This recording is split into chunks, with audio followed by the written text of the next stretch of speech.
What's up, guys? Welcome back to the Bias Opinion. We've had a little bit of a break, but we're back for the Worlds edition, as we do every year. Shane's joining me, and we'll talk about... Do you reckon this is our, third or fourth year? I think it's our third. Papendal in 2021 was our first, obviously Olympic year, and then last year in France, and then now we've got this year in Scotland. So it must be handy for you living in Europe, not having to acclimatise too much as you travel around, like, France last year and Glasgow this year. Yeah, I was thinking that actually. Even like Turkey, the World Cup we had earlier this year, a lot of the countries like America, they were talking about the travel, and for me, I was like, I'm actually quite lucky. Like, it was a 4-hour flight from France to Turkey. So yeah, obviously when the World Cups are in Europe, it's easy for me. But next year we've got New Zealand, Australia, America. I think obviously the Worlds are in America. I can't remember where the other World Cup is, but that's obviously more worldwide, where this year it's been quite based in Europe. And then after the Worlds, we've got Sarians, which is in France, which is a 4-hour drive for me. And then the last one's Argentina, which is close for no one really. But is that 4 rounds again? 4 hours. 4 rounds? You know how the last 2 years they've done? Oh, okay. Yep, so 2 weekends. But we're going to have, after Worlds, our schedule almost gets busier. We've got a few weeks off, and then there's the World Cup in Sarians. The next weekend, we've got a French Cup. And then from the French Cup, it's straight into the World Cups back to back. And then it's back to France, because then we've got more French Cups. So it's going to be full on racing, which is cool. I love racing. It's been quiet for you, hasn't it? A little bit quiet, yeah. Obviously, they have normally July's their championship months. All the countries have their nationals, the European champs, which I can't do any of that. So it has been quiet for me. But it's been good because I made a few changes early this year, and I've been feeling like I'm going this way. So it's good to have some time to train and really make the most out of it before a race at the World. So it's been good timing, actually. So we discussed the idea of talking about the mindset going into a World Championships. How many how many times have you ridden for New Zealand in the elite class at World Championships now? I'd done Medellin in 2016. That was my first Worlds. And then Rock Hill the following year. So that was 2. And then Papendal last year. So this is my 5th Worlds. Does it get easier for you as you get older and, you've been through the process a few times? Yeah, but it's always changing. So it's about adapting. I don't have the same mentality my first Worlds as I do now. I kind of had a different goal for those Worlds as the next one, etc. Every situation is different as well. So I find myself constantly adapting to what I'm going through and the situation I'm in. Obviously now my life is a lot different than it was in 2016 when I went to the Worlds. So I feel like I'm constantly adapting and growing in my mindset, also like my physical prep as well. And you do find something that works for you and you try and stick to that. Last year was a cool Worlds for me, but again, I can't just do everything the same as last year because the situation is different and everything's different really. So I'm trying to adapt, take some good things from last year, take some good things from this year and the other races and try and put them all together. But for me, the Worlds is another race, but it's obviously a big race and it's one chance. Like at a World Cup, you get day 1, and if you don't do very well, you get day 2. But if you don't do well day 1 at the Worlds, there's no day 2 for us. So, I mean, there's a little bit more nerves around day 1 because, you have to have a good day. And at the Worlds, the 1/8 finals, they're heavy hitters. I remember last year in Nantes, I was sitting on the gate, and the race before me, Romain Mailloux, Arboleda, they went out, and I was sitting on the gate like, holy moly, like these guys are 2 guys I had in the final in my head, and they've just gone out, so they're not racing tomorrow. And then in my race, there was a few big guys that went out as well. So you've got to just take each race as it comes. And for me, I don't let the situation affect how I approach it. I try and approach it the same as every other race, and at the end of the day, it is just another race, but obviously there's a bit more. You seem quite relaxed. Is that the way you approach pretty much any race, regardless of the prestige of it? Yeah, and I think it's about being prepared, and I feel really prepared for this. So I don't feel a point stressing. Where sometimes if I feel quite stressed and nervous and quiet, I think that's when I'm not prepared, or I'm nervous how I'll go. Where I'm not nervous for. I know where I'm at. I feel good. Training's going well. Yeah, and I know how fast I am. So there's no point stressing about what's going to happen. It's BMX. So, I mean, I could get on the gate in the best feeling ever and have a really bad result. But it's also the other way around. You could get on the gate feeling horrendous and you can win the world. So I try and not worry about the results, to be honest. There's I have certain goals that I want to tick off the week of a race, like just by my preparation, not about the result. And I have a feeling if I tick all those goals off, then the result on Saturday or Sunday will satisfy me. I'll be happy with it, regardless of if it's good or not. I have 5 or 6. Actually, I'm sitting behind this whiteboard that I've got, and there's 1, 2, 3, 4, 5, 6, 7, 8, 9 goals that I can do this week. Tasks, not goals, but 9 goals I can do this week. And if I do those in preparation, then I'm confident that Saturday, Sunday will go well. So how does your training change the closer you get to the Worlds? Do you slow things down a little bit and lighten things up a bit to give yourself a chance to freshen up? Yeah, I try and lessen the load. So instead of doing 4 full laps like we might do in winter, I try and drop it down to 1 on the Friday, or instead of doing 15 gates, I might just do 8. So I'm just lessening the load in every aspect of my training. And then last week and this week, I've tried to just do 1 training session per day, just to make sure I'm fresh and I'm hitting it at full gas and not half-assing it. Where obviously in winter, when you're training 2, sometimes 3 times a day, some of the sessions take a back seat because you're absolutely knackered, but you've just got to get it done. Where now I'm hitting every session at 100%. And you're just trying to make sure that you're always fresh. So when you're not training, you're doing nothing, which is weird. Like when we're in a Airbnb in Scotland and you've got your feet up all day watching the Challenge Worlds or watching something else, it does feel weird because it's not normal. And I've always tried to replicate my day-to-day routine at my base, at my home, to try and make it feel normal, but that's really hard to do when you're in a foreign country or a foreign house and there's not everything that you're used to. But no, I feel like we've got a pretty good setup here, and like I said, I feel good. It must feel like home. You said you travelled with your team, with your club, so it must make it feel like home having the same guys around you. Yeah, that's for sure. I mean, I don't live with them in France, but they're familiar faces, and we've done everything together this year. All of our races we've travelled together, so 100%.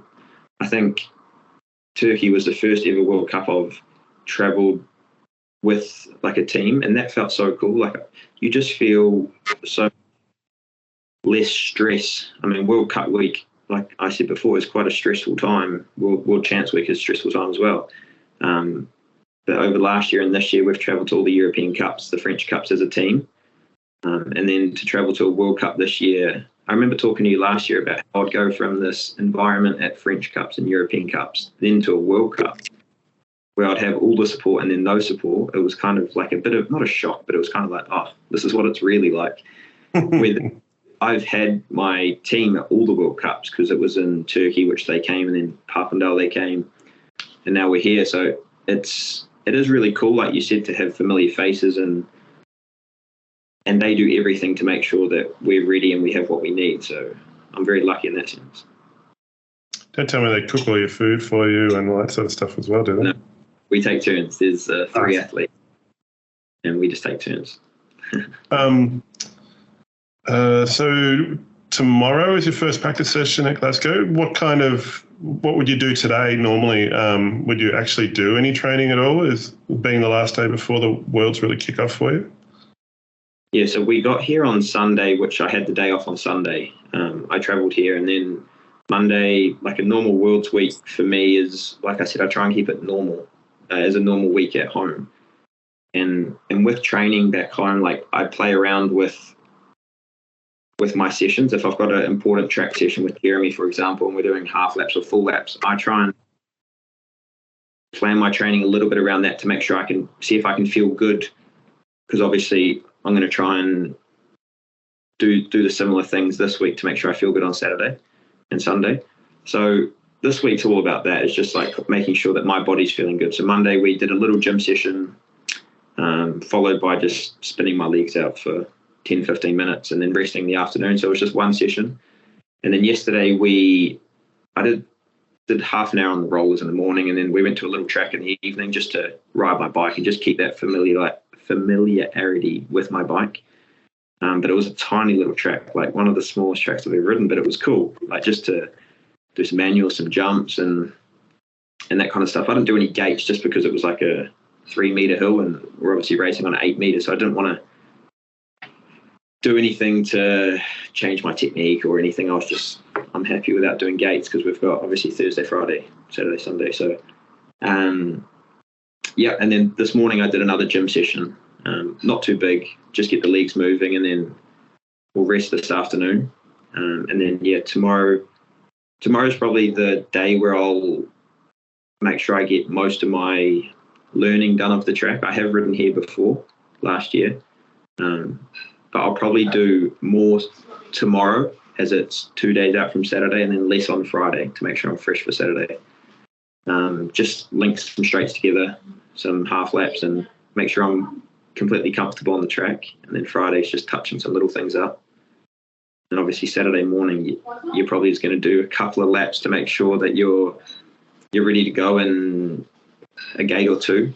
But that's what my Worlds week will look like. And like I said before, you've kind of just got to adapt to how you're feeling and what's going on.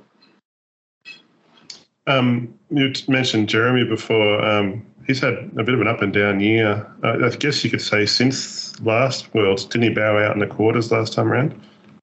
In the semi last year. And yeah, he was going really strong last year, and I think that affected him quite a lot. Just because it was at home, like he felt so strong, and yeah, it really sort of bummed him out, I think, like as it would. And then he dislocated a shoulder at Grands and did some other stuff in his arm. So he had the whole winter off, and I think he really, obviously I went back to New Zealand, but he really took some time off, which I think is important. So then, yeah, when he came back to training this year, it was all about being ready for Turkey, and maybe it didn't go as smooth as planned. Like, he had another crash at the French Cup and hurt his leg and everything, and I remember thinking, like, far out, this really isn't as easy as I thought for someone like him. Just because our sport, the level's so high, and then I think Papendal was 2 weeks later and he went in 2 finals, which is ridiculous. I think there's only a few guys that did 2 finals, and he was so strong. And then training since then for him has been going really, really well. So I think this year he's obviously feeling good, and he won the World Cup here last year in Glasgow. So I think there's good feelings for him here. But he's going good. But yeah, like you said, it hasn't been as smooth as last year for him. But I guess we all go through highs and lows, and with injuries in our sport and everything. Obviously with Isaac as well. Like, it's someone who Isaac was so strong last year on the podiums and everything, and then this year he's had a bad injury to miss the Worlds and miss, I guess, the rest of the season with his injury. I'm not sure, to be honest, but yeah, I believe it's the whole season. Yeah, it's a difficult one, and then to come back, it's more than just getting physically 100%. Obviously, mentally, you've got to get over some barriers as well before you come back to racing. And but yeah, that's our sport. That's why we love it. It's one thing that's always worried me about elite races. I mean, you guys, some of the tracks are a little bit easy, but most of them look very difficult, although you seem to get around all right without pedaling. Most of them seem very difficult, and you see massive crashes, guys getting seriously hurt, and the prize money isn't really that high, and not a lot of guys are making a living out of it. It's just it makes you wonder what the mindset is then for a pro like an Isaac who's hurt himself so badly he's out for the rest of the season. And does it make him think, well, I mean, he's young. If it was someone a bit older, would they think, oh, is it really worth it? Should I go off and get a 9-to-5 job now instead? I don't know. Does that thing ever go through your head? I mean, you've had some pretty bad accidents as well, bad crashes. I guess it depends. It comes back to why you do BMX, and that's something that always crosses, I guess, an athlete's brain when the bad times happen, or even if you're struggling in racing. Like, it doesn't have to be a bad injury, but if you have some bad results, it comes back to why do you do BMX? And I don't know about the other guys, but if you do it for money, you're probably doing the wrong thing. Like, you should probably go to 5 or do another sport, because if you're doing BMX for money, you're not really doing the right thing. Obviously, there's a few guys that make some good coin, but for me, the reason why I do it is because I love to ride my bike. I'm competitive. I love to race, and I try and be the best version of myself. So that's why I do it. And when you crash, you definitely think about why you're doing it, and if you want to do that again, like if you want to go through crashing again. But it is part and parcel of our sport, and you need to be okay with that. You need to be accepting of there's a possibility of crashing. But there's definitely some tracks don't help the safety factor, which makes it harder on the gate. You kind of getting on the gate knowing this track's dangerous and etc. But when we have tracks like Glasgow, and I think Papendal now is quite a cool track, and when you race a cool track, it really makes you appreciate our sport, because it's just fast, wide open, technical, and you get to see the beautiful side of our sport. But like, for example, Turkey this year, that wasn't an enjoyable time for, I think, a lot of people. I think you just had to go on social media and you've seen everyone's comments saying, oh, thank God I'm out of Turkey. And it was for so many reasons. So, there's ups and downs, but I think Isaac will come back strong and there'll be no problems there. I was watching some of the racing for the amateurs at Glasgow, and I don't recognise the changes between the track now and when you guys ran the first Supercross there, or World Cup there. Has it changed a lot from what you've noticed? Yeah, it's definitely mellow, definitely more mellow. I remember last year, because the Worlds had already been announced, obviously, and when we were practicing, I think I got here on a Tuesday, and I remember like some of the best riders in the world, some Colombians, some French guys, crashing on the third straight, just doing like a manual. And I remember thinking, like, for myself as well, I couldn't get the straight. I couldn't get the third and fourth straight good for the first day. And I remember thinking, first of all, how am I going to race here? And second of all, how are we going to have the Worlds here next year with like the 8-year-olds or the 50-plus cruisers? Like, this is going to be a nightmare. But they've mellowed it down quite a bit. It still looks really challenging. Like, obviously, did you see Alex Cameron's crash in the final? Oh, yeah. I've seen a whole bunch of people crash on that last straight. On video, it looks like just a normal old everyday straight, but then with the type of people and the quality of the riders that it's bringing down, it's quite surprising. Yeah, so I think the last straight looks more like that. Looks like it's still the same as last year. The last 4 rollers, like it goes roller, double roller, that looks a little bit more mellow. But the first 3 goes roller, step up, roller. That looks still quite deep and technical. And I'm sure you remember Isaac last year coming down on the last straight of the final, and that was just. That last straight's kind of, you can't really go 110% on it. You've kind of just got to go 100% and get everything perfect. And that still looks the same. The third straight looks a bit more simple. Second straight, they've changed for the girls, but the guys will be exactly the same. And the first straight looks the same for us as well. I think they've changed the first jump, but it's more or less the same. They've just mellowed out the third straight and a little bit of the last straight. But I'm excited to ride it, see how it goes. And I've seen some videos of the national teams that have been here the previous weeks before the Worlds, and it still looks quite technical. So I'm happy. I'm happy it's not too simple. And the first two straights look pretty fast as well, which tends to suit you a lot, doesn't it? Yeah, and they've got nice corners here, nicely banked corners, and I like that. It makes for good racing, different line choices, and lots of overtaking. But yeah, in our sport, you've got to get out the gate good, and from there, then you can make some moves happen. But I'm just excited to ride. I just want to have a feel for the track, and that will make me more excited for Saturday. Yeah. I don't know if I've got any more questions for you. I was going to ask if you'd sort of change the way you eat through the day depending on the races, but I mean that's you're a special case. You treat pretty much any race like it's just a normal old everyday race. So someone else might get. I think for the you've got to treat, well, in my opinion, you've got to treat it like a normal race.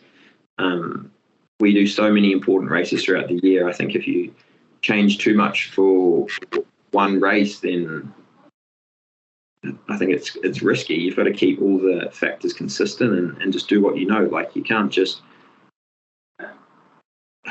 obviously we peak for certain races and we taper more for the Worlds than we might for a World Cup, because we might have back-to-back races and our priority might be the world champs.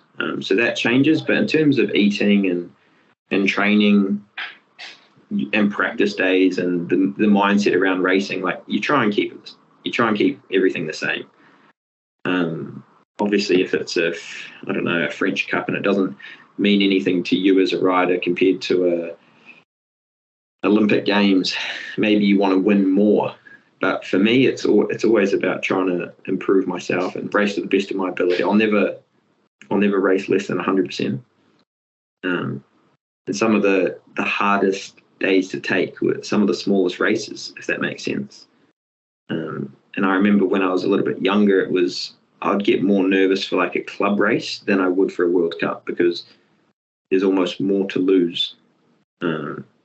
Getting beaten, by a local guy in New Zealand compared to Maris Stromberg's, like, there's more to lose in New Zealand. So I'm such a competitive person that it doesn't matter the race. I want to do my best, whether that's winning or getting second or third. Like, it doesn't matter. I want to do my best. So it's the World's Week.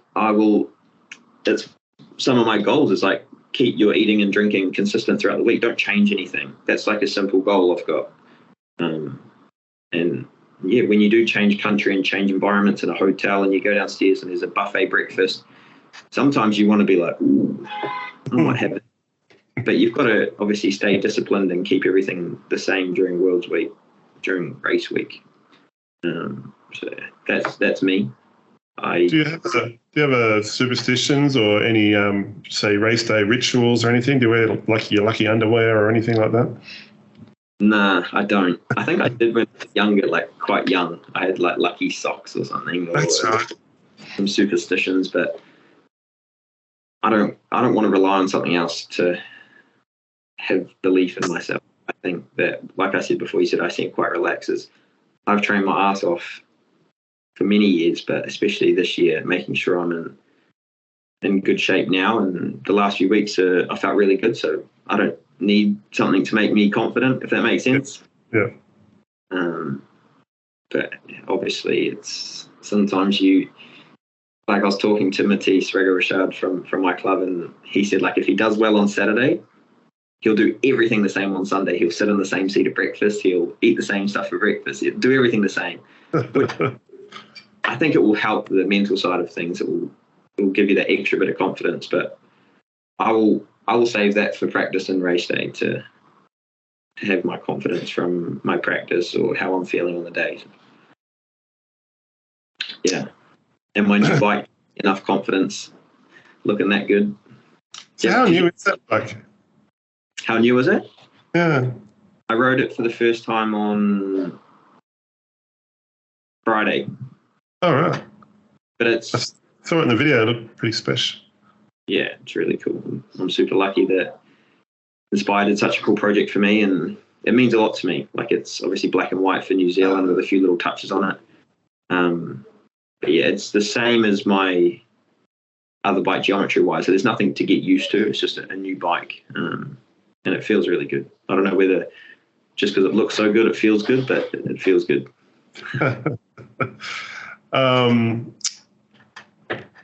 So do you actually get to choose the colour layout, or do they do that all for you?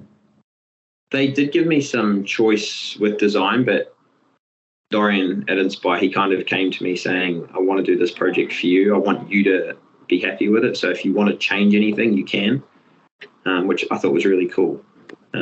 But most of it was him, to be honest. I'm not going to take any credit for it. He did everything, but he did give me the rein to do some stuff if I wanted, which I did a few little touches, but majority was him. And last year we had a special sticker for the world as well, and that was all him. So he's super creative, and he loves making us riders happy, and I think that's what my favorite thing is about the company. Like, it's such a close relationship with the guys high up, and I've been sponsored by a few brands now, and these guys definitely make you feel the most loved and appreciated, which is important, I think, as a rider. And yeah, I can't be thankful enough for the stuff they do for me. It's incredible. I reckon I'll probably just leave it there. And I would love to find out what you're doing the rest of the year, if you're going to spend any additional time in Australia and New Zealand with the World Cups kicking off the World Cup season here in the, what do you call this, the Pacific Oceania region, Pacific region, whatever it is. Oceania, yeah. Oceania, oh yeah, that's it. but yeah, we'll leave that for another day. Cool. I'm really excited for those World Cups. I think it's going to be cool. I've never done a World Cup in New Zealand. I think it's the first ever. Yeah, exactly. So I think that's going to be special. And then even last World Cup in Australia in 2020 in Shepparton, and Bathurst didn't exist, but in Shepparton, that was cool for me. I know a lot of people in Australia, so I love racing there. It feels like home, but I think in Peru it's going to be super special. But we'll talk another time. Yeah. All right. Thanks very much. No worries. I'd say good luck, but I don't think luck's a factor for you. It's I just hope it all falls together for you. Yeah, cool. I'll give it my best, and we'll see how we go. All right. We'll talk to you soon. Thanks to everyone who supports me behind the screen, and all my sponsors and people as well. My mum, my dad, everyone. So I appreciate the support. My mum actually flew over yesterday, so it's special to have my here, and I haven't seen her since January, and obviously it's a long time ago, so it's special to have my mum here, and I have such amazing sponsors, so I'm very thankful, and we'll see what we can do. So given that you're trying to keep everything normal, does that mean you can't actually see her face-to-face until after racing? You'll have to just jump on the phone or Skype her or something? My mum? No, because things that make me happy and affect me positively, I'll always allow time for. Oh, that's cool. All right. Enjoy the next few days, and we'll talk to you soon. Thank you very much. See you, mate. Catch up. Bye.